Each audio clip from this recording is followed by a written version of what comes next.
Everyone, I think I'm live. This is Shona from She's Got Assets. I hope everyone can see me and all that good stuff. So, welcome everybody. This is Shona from She's Got Assets. I'm doing a live stream tonight. It looks like I'm just getting started on Facebook, so I'm going to make sure that is working. And I have a really fun topic tonight. So, as usual, let me know where you're calling in from. Again, we have a really fun topic. We're going to go over like the top 10 tips and tricks and mistakes that people make in getting their midterm rentals up and running.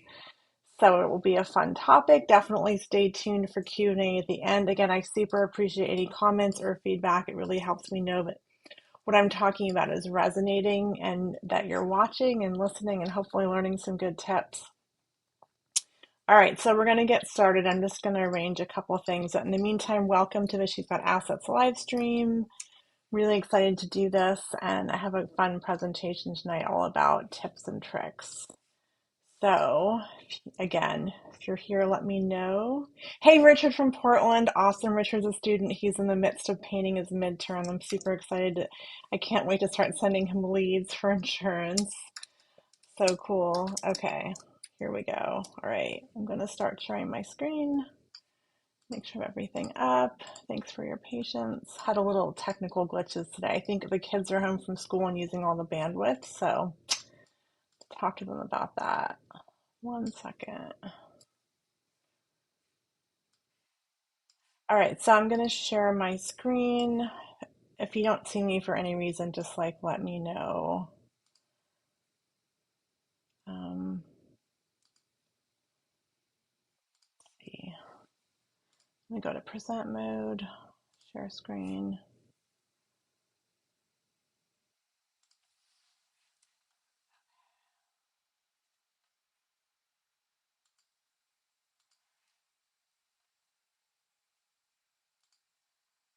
Okay, hopefully everyone can see this.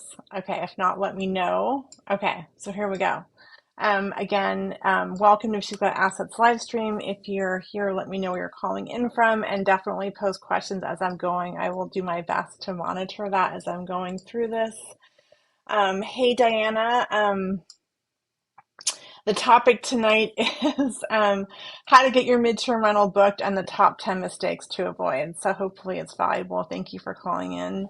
Really appreciate it. All right, so that is the topic tonight. Again, if as you guys have questions, please, definitely feel free to comment and whatnot. So I'm just going to leave it in this mode. Let's see if I can do presenter mode. That might be a little bit cleaner.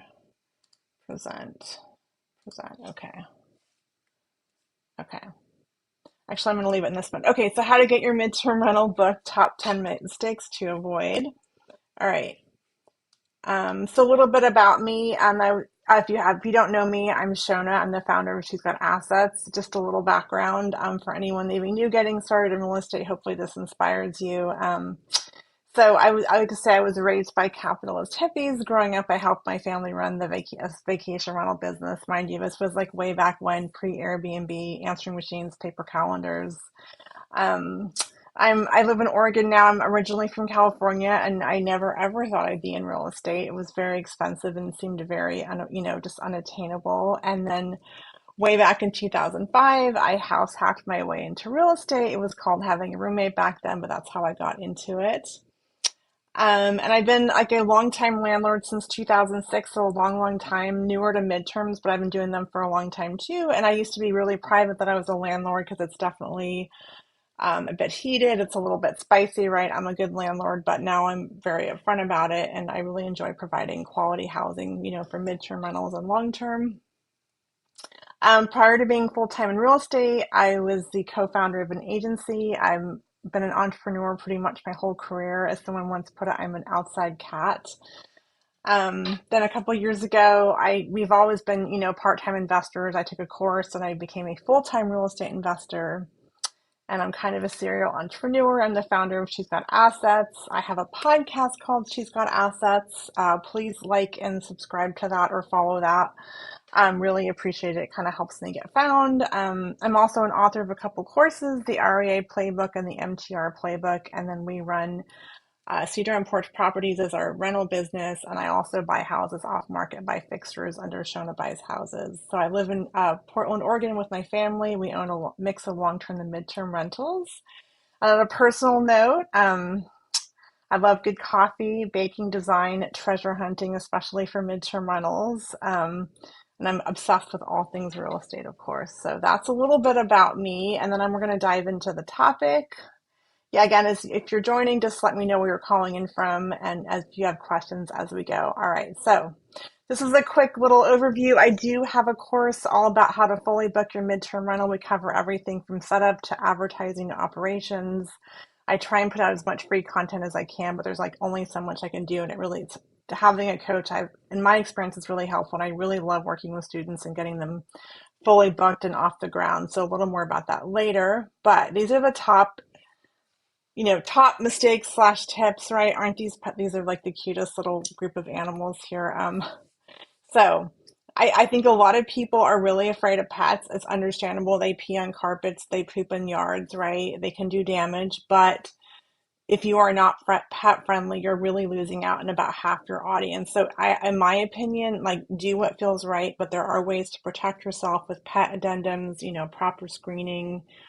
It's super, super important to be pet friendly. I can't stress that enough. What you can do is like go to like Airbnb long-term stays or maybe Furnish Finder and type in like a long-term stay, like a month or two. Don't have pets checked, and then check off pets, and you'll see like your search results go down by half, right? So it's really, really important. If you have concerns about it, talk to me, but I can't stress it enough. It's super, you're just going to miss out on a big portion of your audience. So, a couple, just so be pet friendly. About 70% of renters or MTR guests have pets. You're going to be much less vacancy, right? Higher income. There's pet fees and deposits. That's also how you protect yourself, right? It's really, if there are damages, we collect pet fees and pet rent to cover that. We cover the extra cleaning. We definitely have longer stays. And I think most importantly, a big niche of midterm rentals is families who have been displaced by like water damage or fire in their home, and they generally all have pets. And they're not going to reach out to you if you're not pet friendly. You're not going to get those contracts, and therefore we can't help families out. So super important. There's ways to protect yourself with addendums and deposits and pet rent. So and by the way, I have a a golden retriever, and I think corgis are super cute. So that's why I picked this photo.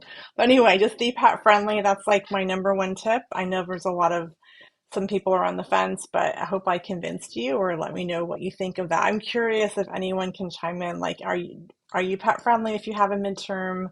Are you on the fence about it? Maybe let me know what some of your concerns are, so I can hopefully chime in and give some insight. All right. So mistake number two, if you've been following me for a while, you've heard this. I know other industry people talk about it. Bad DIY listing photos. I don't mean to pick on this property. I was actually on Furnish Finder and I found it. Like, this is not going to sell, right? Like the bathroom, the toilet seat is up.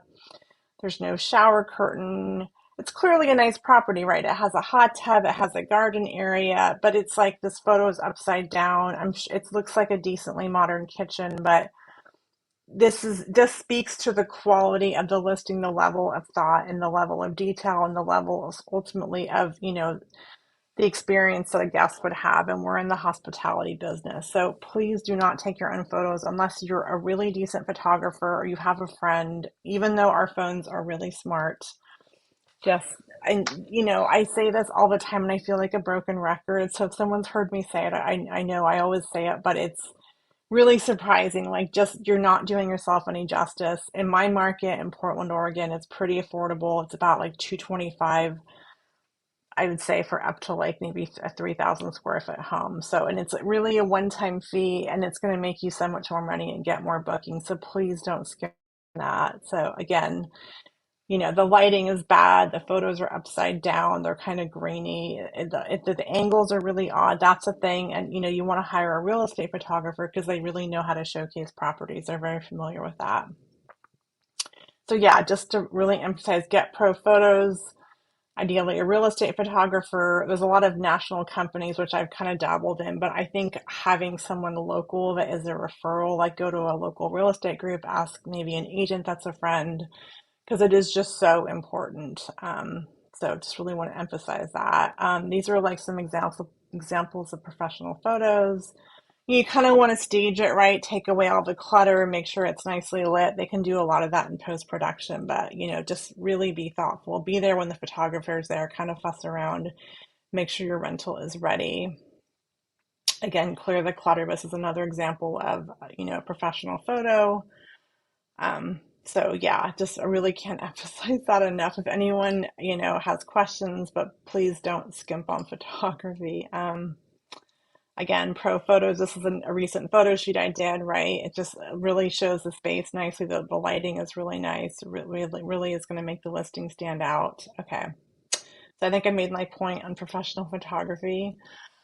Mistake number three, I think, is not posting on the right places. I think maybe we throw it up on Furnish Finder and think people are just going to come, but there's a lot more places. I have a full extensive list in the course, or if you're in the course and watching, make sure you download that and work through that. But it's really, really important to be in the right places. People look in different places. So it's super important. These are like the high level places. There's a much bigger list that I have in the course, but I would say these are kind of like at minimum where you should be. I think a lot of people still don't know that Zillow Rental Manager, there's a place for furnished rentals. So definitely check that box, be on Zillow. It's like, I don't know, $30 for a like featured listing. I think it's worth it. I think because people still don't know that, so make sure on Zillow. Um, Airbnb is one of the biggest search engines for short-term and midterm. So you really, really should be on Airbnb. Just there's some settings you need to do. Like if you can't do short-term, you're just all in a midterm, which I am. I don't have the option for even doing short-term because of our tight regulations that we have. So just make sure you put a 30-day minimum. If you're doing the hybrid strategy, like short-term and midterm, there's some strategies for duplicate listings that I cover in the course that I can speak to that, so you can kind of get found for both. Again, Furnish Finder is pretty well known. I think also it's really not just for traveling nurses. That's what everyone thinks. They've really broadened their audience. A lot of people look on there. A lot of temporary housing companies will look on there to help families that have been displaced. So it's really important to be on there. And again, it's not just for nurses. They have a much wider audience. And I really love it because it's kind of like a matchmaking service, right? Like you put your listing out there, you get booking inquiries, you can book directly with them, you get all their contact information. You're not doing the dance of like trying to get contact information off Airbnb because you can't ask for that. There's ways to get it that I teach students, but um, Furnish Finder's great. It's like they raised it to 150 a year. I think it's well worth it. If you have like a duplex, you can actually put two listings up. They give you a discount for that. ALE Solutions is a company, if you haven't heard of it, they are a temporary housing company. So they work with insurance companies like State Farm, people like places like that.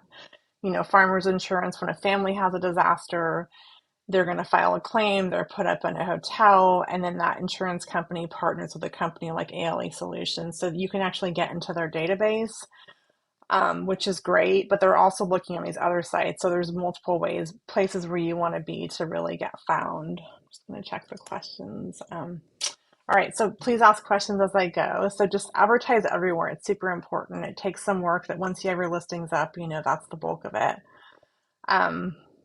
I think the other mistake I see, and the ways to get found, is not really optimizing your listing.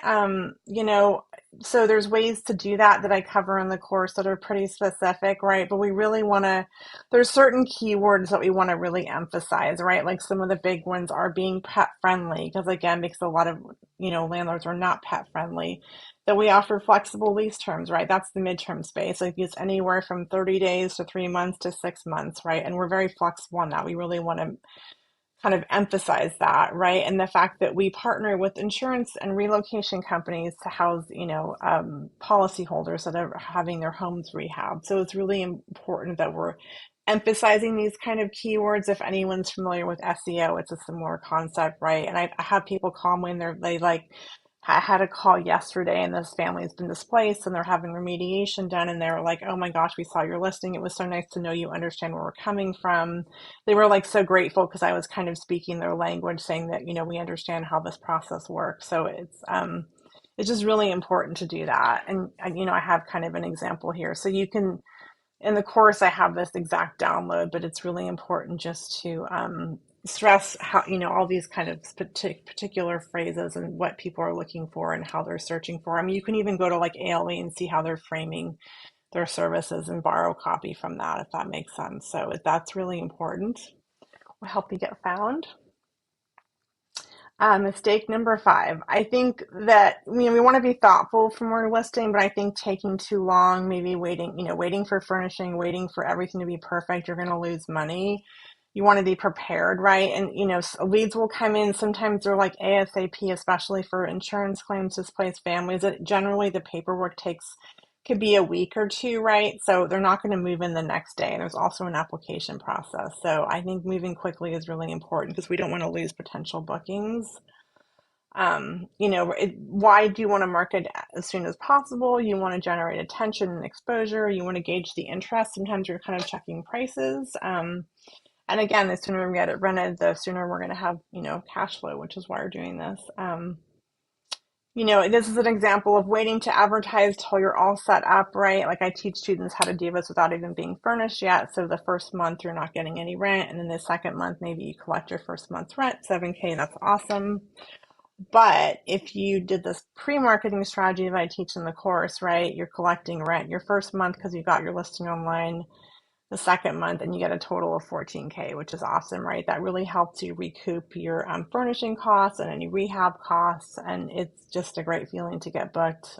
So I highly recommend listing as soon as you can. I mean, being ready, but also, there's ways to do it in a way that you don't have to be furnished actually to list your listing.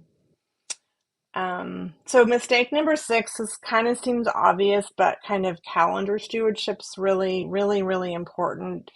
So like on a lot of sites like, Airbnb or Furnish Finder, you might put it up there. So you put it up on Furnish Finder, and there are ways to sync some calendars, and we're not, there's software too, but in the midterm space, we're less focused. The calendars, it's not like the nightly turnover, right? Or every couple of days.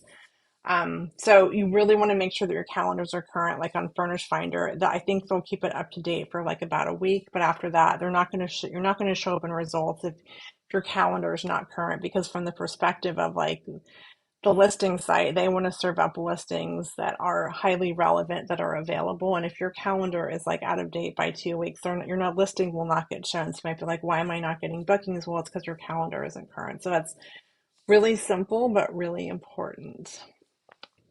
So that's mistake number 6. And then I think the other mistake or, tip is, design is super, super important, especially as all the short-term regulations come in. There's going to be a lot more competition. People just like nice designs that sell. So be thoughtful. If you love design, great. If not, there's definitely people you can hire. But I think it's a really important, don't overlook it, make it cozy, make it comfortable, showcase it really well. That's just so important. I think sometimes people just throw in a bed or some furnishings and aren't super thoughtful about it. So I think design is really important. And again, it's getting more competitive with kind of more people from the short-term rental space getting into midterms due to regulations. So mistake number 8. This is a little nuanced, just checking the questions here. Again, if you guys have questions or getting value, I super appreciate it. Just drop a 1 in and let me know. All right, so number 8. I think, midterm amenities are a little bit less sexy than like short-term amenities, right? Like we don't have pickleball courts or hot tubs or fire pits, right? We can have some of that, but featuring like the basics, right? The fact that there's a fully fenced yard. If you're going to have pets, that's a really big amenity. People want to see that it's fully fenced, right? So definitely feature that. Things like the washer dryer, like maybe these aren't like the cutest pictures, right? But they're really showing the basic amenities. Whereas if you're like in the STR space, you're probably showing all the game room and the Instagram wall and pickleball and all that fun stuff, right? So we really want to showcase amenities for someone that's going to be living there for a couple months, right? Is it family friendly? Does it have dedicated workspace. Those kinds of amenities I think are really important to show and tell in your listing. So I can't emphasize that enough. Just make sure you have really good pictures. I think sometimes photographers come in, they don't always photograph that more mundane stuff. So definitely be there to kind of help make sure they're capturing those images. Again, the biggest amenities I get are like fenced backyard, off-street parking, things like that. They're very much in demand. So yeah, a few amenities I mentioned these, like being pet friendly. Again, I can't stress that enough. Having a fenced yard, dedicated workspace space with, I can't talk, high speed Wi-Fi. And I think most people just expect they're going to have internet, but definitely highlight it. Not everyone does, so that's going to make you stand out and show that you're a thoughtful host and people. It's like move and ready. Um, So I think the number 10 is, or number nine, excuse me, is lease terms, not being clear about lease terms. We really want to stress that we have flexible lease terms, right? A lot of times, especially with the displaced homeowners for insurance claims, they're having the temporary housing, search specialists are reaching out and they're talking to a lot of landlords that do not understand the model. They're like, no, I want a year lease. And oftentimes what happens is, a family has some kind of disaster, a water leak or a fire, and they might be approved for like a 2 month stay, right? Just initially, they're going to think it's going to be done that quickly. It usually never is. They'll often generally extend. That we offer those flexible lease terms. We offer, extended stays. We always make sure that we're really flexible on that. So I think really highlighting that's how we operate lets people know, oh, okay, they understand this model, right? So they'll reach out to you versus someone else that isn't kind of highlighting those flexible terms that we work with families that have been displaced or need relocation. So that's super important. It sounds really simple, but just saying that, making that really clear, adding that to kind of your listing copy I think is really valuable and lets people know the business model that we're in and how we're helping people. So moving on, I think at number 10, not having it's kind of a marketing buzzword, but an omnipresent marketing strategy, right? Just listing yourself in a couple sites isn't enough. You really have to actively network, be on social media, list yourself with the temporary housing companies. Again, I have a huge list in the course.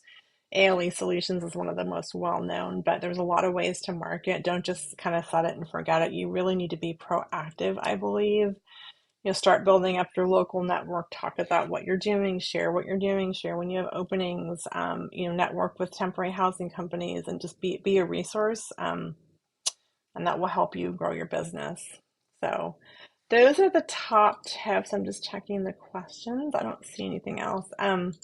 So yeah, so hopefully that helped. It's a lot of information. But I think it's really, really valuable to, those are some things that I see that are pretty common. So if anyone is interested in learning about all of those things, I teach them in the Midterm Rental Playbook. It's really comprehensive, again, from marketing to operations and furnishing and all that stuff. And I think marketing is a big piece that people need help with. It's kind of nuanced and it's how you get found and get booked. So feel free to book a call if you have any questions about that. And yeah, let me know if you guys got some value out of this. If you're watching the replay, please comment, let me know. Reach out if you're interested in the course. And yeah, I'll hang on for a few minutes for Q&A. I'm just going to refresh here, see if anyone left comments. Again, thanks for tuning in. I really appreciate it. Thanks, Richard. I appreciate it. Super helpful. I can't wait to send you leads, like I said, and help you get your MTR set up once you're done painting. So yeah, I think hopefully that was helpful. It's just a lot of things that I've learned. And again, I'm always kind of learning tips, and as I learn things, I like to share stuff. But I think there's just a lot that goes into midterm rental, and it's important to be strategic about it and be in the right places. So yeah, thanks for calling in, John. I really appreciate it. Yeah, I'd love to know like some of the key takeaways you got. Just it's helpful for me to know, or anything you have questions about or concern. Like I know for some people, pets are kind of a big question mark. I totally get it. Hopefully, I helped change your mind. But yeah, I'll hang on for a couple minutes again. If you're watching the replay, feel free to reach out if you're interested in coaching or have any questions, or if you got any value from this. It's super helpful for me to hear it. Awesome, Diana. I'm glad you liked it. Yeah, really appreciate it. Yeah, and anything's game. You've got me for a couple minutes. I'm about to head off to a local networking event, so but I've got a few minutes, so definitely happy to answer any questions. Would love to know like what value you got or if there were any key takeaways. But I would just say if I could leave you with anything, like dive in, get it done. It's a great strategy. I love it. I don't want to overwhelm people with all of this. Maybe pick a couple of these things. Don't do everything at once, but hopefully this will give you a little jump start if you're not booked or looking to get booked or wondering why you're not booked. And if you're a student, definitely reach out and we're going to kind of do a one-on-one call and see how we can optimize your listing because there's a lot that goes into it. Awesome. George says he loves the additional listing sites. Awesome. Yeah, there's a lot out there. It's definitely, you really can't be in enough places. I tend to also be in places that I was listed long-term rentals. They generally now have an option to, check if it's furnished. So I think it's really good to be in a lot of places. Diana's asking, any recommendations on a book to read? Yeah, I mean the classic one is Sarah Weaver and Ziona McIntyre have one by Bigger Pockets. It's great. They don't focus so much on the insurance kind of piece of this, which I think is a little bit missing, but it's a great kind of uh, foundational book. I have a lot of content in here about stuff, but yeah, I'd say the Sarah Weaver one. I mean the YouTube is great. I will say that when you're kind of getting information all over, it gets kind of overwhelming and it's helpful to have someone to kind of walk you through it. But that's a great book and YouTube is great. There's a lot of information out there. So I hope that helps. Yeah, and I had Sarah Wave on the podcast, so I can send you a link to that. She's great. It's definitely midterms are on the map a lot more than they used to be. So it's a fun time for midterms. Great question. Any other questions before I let you guys go? Oh, you're welcome, Dan. I appreciate you calling in. Awesome. Last chance. Anything is game. Well, it sounds like that's it. I appreciate you guys calling in. This is a weekly live stream on Tuesdays. Again, if you're looking for any kind of coaching or marketing support, that's what I do. I really enjoy working with students. It's great, and this is a great model. And it's just there's nothing like great cash flow that you get from this, and you're really in the hospitality business. Attention that, yes, set up a call for sure. Yeah, it's in the course. You could book a one-on-one call with me. So if you can't find it, message me, but it's when you log into the course, there's a link to book a call so we can really dive in and get a game plan going for you if you haven't taken advantage of that. So yeah, awesome. Thanks for tuning in, Wendy. Appreciate it. You're like a loyal tuner in. I really appreciate it. Okay, awesome. Yeah. Well, I think that's it. Yeah, you're so welcome. Again, if you're watching the replay, if you have any questions, just definitely comment. This will be available on demand. So if you want to rewatch it, if you missed anything, you can see it. So awesome. All right. It's good to see everyone. And yeah, again, let me know if you need any help and I'm there for you. Thanks.